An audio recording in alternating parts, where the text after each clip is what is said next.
YouTuber Ashraful Hossain ওরফে hero Alam হামলার শিকার হয়েছেন।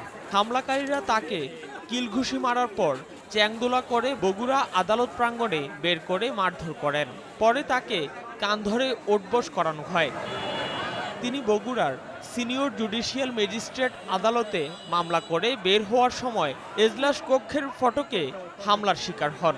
আদালত প্রাঙ্গণে থাকা বহু মানুষের সামনে এ ঘটনা ঘটে। হামলার জন্য বিএনপিকে দায়ী করেছেন হিরো আলম।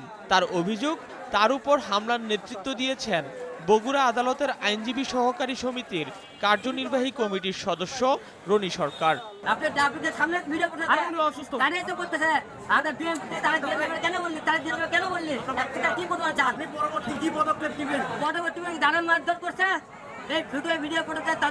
অবশ্যই এর বিচার আমি কঠিন চাই। এর বিচারের কঠিন আমরা তো এখন দেশ স্বাধীন হয়ে গেছে। যারা মাসে আর বিচার না পাই তাহলে বাংলাদেশের বিচার বলে কোনো কিছু রাখবে না। স্বাধীন আমরা হতে পারিনি। তাহলে হিরো আলমের উপর হামলার কথা স্বীকার করে রনি সরকার বলেন, হিরো আলমের উপর হামলায় আমি বগুড়া বারের আইনজীবী ও বগুড়া জেলা বিএনপির যুগ্ম সাধারণ সম্পাদক নাজমুল হুদা নেতৃত্ব দিয়েছি। হামলার কারণ সম্পর্কে তিনি বলেন, হিরো আলম বিএনপির ভারপ্রাপ্ত চেয়ারম্যান তারেক রহমান সম্পর্কে কটূক্তি করেছেন।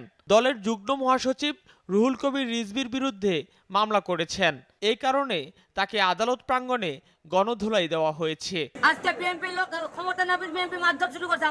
এমন অভিযোগের বিষয়ে হিরো আলম বলেন, একটা ফুটেজ বার করতে পারে হিরো আলম তার নামে কিছু বলছে।